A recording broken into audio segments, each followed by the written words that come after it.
문제가 발생해가지고 국민들을 통합하는 데 굉장히 문제가 있습니다. 이것은 뭐 우리가 그렇게 태어났다가 운명적으로 받아들여야 되는지 모르겠습니다만 그것이 큰 문제인 것은 사실입니다.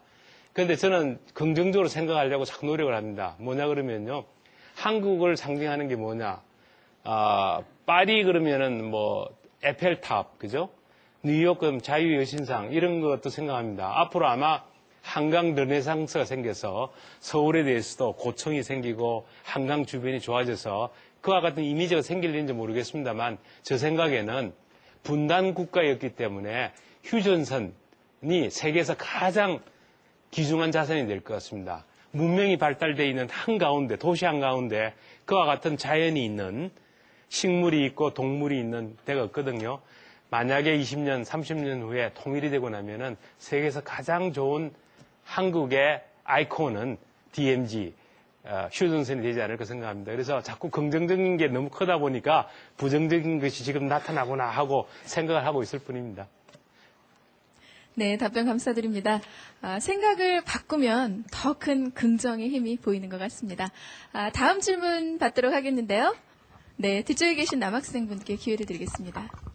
지금 많은 분야에서 여러 가지 프로젝트들을 이렇게 진행하고 있는 것을 오늘 확인했는데요. 그런 프로젝트들이 시작된다는 것도 중요하지만 그것들이 구체적으로 어떤 성과들을 가져왔는지 그걸 평가하는 것도 되게 중요하다고 생각하는데 그런 평가에 대한 구체적인 계획을 가지고 계신지 생각 듣고 싶습니다. 예, 아까 저기 국가 브랜드 지수 개발하는 게 그겁니다. 그래서 우리가 일을 한다는 것 자체가 우선은 위원회에서 하는 것이 아니고 모든 일들은 지식경제부, 문화관광부에서 이렇게 관계되는 부처에서 일을 다 하고요. 저희들은 일을 통합하고 있습니다.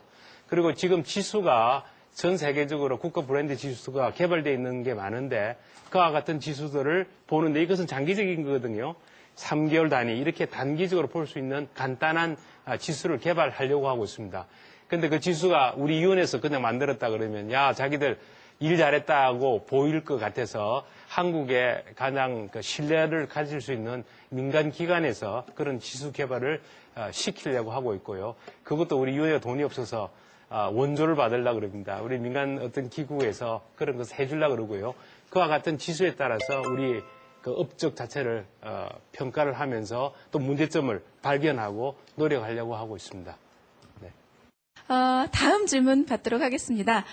이번에는 앞쪽에서 손을 들어주신 남학생분께 기회를 드리죠. 개인적으로 문화산업에 대해서 굉장히 관심이 많은데요. 제가 이제 말씀드리고 싶은 거는 예를 들면은 저는 이제 영화를 보면서 참 로마나 프라이 이런 거리를 걷고 싶다. 혹은 뭐 이렇게 뮤지컬을 보러 이렇게 뭐 영국 웨스트엔드나 미국 브로드웨이 이런 데 가고 싶다라는 생각을 참 많이 합니다.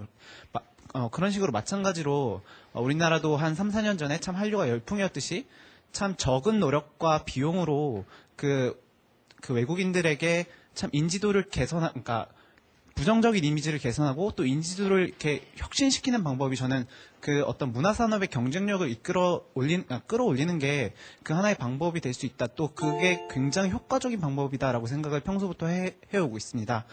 그래서 그런 방면으로 이제 위원장님의 개인적인 생각이 어떠신지. 사실 우리 이미지가 문화에 연계가 되어 있는 이미지면 참 좋겠습니다. 한국 사람들이 굉장히 독창성이 많습니다. 지금 뭐 디자인 이야기를 했습니다만 뿐만 아니고요. 문화도 한류 그게 전부 다 독창적인 거거든요. 그래서 앞으로 우리가 그와 같은 한류와 마찬가지 독창적인 문화에서 나올 수 있는 그런 독특한 장점을 갖고 있으면 굉장히 중요한데 지금 이야기하는 식으로 이제 그것을 제도적으로 어떻게 육성하고 키울 수 있을 것인가 하는 그런 이야기죠. 뭐 그것을 장기적으로 보면 이런 것들이죠. 우리나라 아직 노벨 문학상을 못 받았죠. 근데 그게 못 받은 이유 중에 한 가지가 이런 것들입니다. 영어로 잘 번역이 안 됐어요. 그래서 번역된다고 되는 게 아니죠. 영어로 번역된 그 자체 문체가 수려해야 되죠. 이제 그런 작업이 필요할 거고요. 한국의 오페라를 만들고 혹은 창이 된다 그러면은요. 청 나왔죠. 그죠? 그 청을 조금 더 시간을 3시간짜리를 2시간을 줄이고 외국 사람이 즐길 수 있는 속으로 조금 더 디자인을 바꿔가지고 내용을 바꿔가지고 한다 그러면 중요해질 것 같고요. 뿐만 아니라 조금 전에 말씀드렸듯이 기반 자체를 산업 기반, 문화 산업 기반에 대한 정부의 세금이든지 장려금 이런 걸 통해서 이루어지게 만들어야 되겠죠. 뭐 그건 뭐 굉장히 중요한 사업이고요. 지금 엄청난 속도로요 문화 쪽에 발전이 이루어지고 있지 않습니까? 우리가 문화뿐만 아니라 문화와 연계되어 있는 일들을 한번 보십시오. 금강 같은 생각했을 때 누가 과연 세종로 한 거리에 자전거 거리가 생긴다고 생각했습니까? 누가 우리 지금 한국이 서울이 지금 아이콘이 없다 그랬는데요. 세계에서 가장 아름다운 도시가 서울입니다. 왜냐 그러면은 그와 같은 큰 강과 그리고 그와 같은 큰 산을 갖고 있는 나라는요. 그와 같은 수도는 서울밖에 없습니다. 그런데 문제는 뭐냐 그러면은 그 한강변을 통해서 상작각 같은 아파트만 있어서 그렇거든요. 그러니까 런던이 되든 워싱턴이 되든 거기에 좋은 식당도 있고 그 다음에 여러 가지 쇼핑가도 있고 문화관광지가 있으면 세계에서 가장 아름다운 도시가 될 수 있는데 옛날엔 먹고 사는데 급하다 보니까 그런데 신경을 쓰지 못했습니다. 그러니까 지금 학생 같은 그와 같은 경영을 공부해도 나는 문화 쪽에 들어가서 무언가 하나의 장르를 이루겠다 하는 사람이 많을수록 국가가 발전하거든요. 그게 굉장히 좋은 겁니다. 그래서 뭐 그런 것은 우리가 이제 문화 수준이 높아지고 또 경제 수준이 높아지면 자동적으로 그렇게 되는 거고 아마 이때가 그런 때가 아닌가 그런 생각을 개인적으로 하고 있습니다. 한번 굳어진 이미지는 쉽게 바뀌지 않습니다. 아직도 우리의 머릿속에는 영국은 신사의 나라, 또 미국은 기회의 땅, 프랑스는 예술의 나라라는 생각이 박혀 있는데요. 국가 브랜드의 이미지와 가치도 마찬가지인 것 같습니다.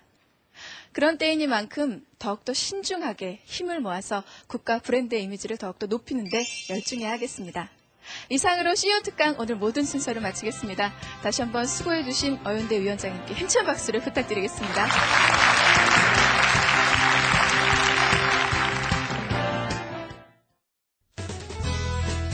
EBS CEO 특강에서는 참여 방청객 중 추첨을 통해 주식회사 카루에서 준비한 바디 스크럽을 드립니다.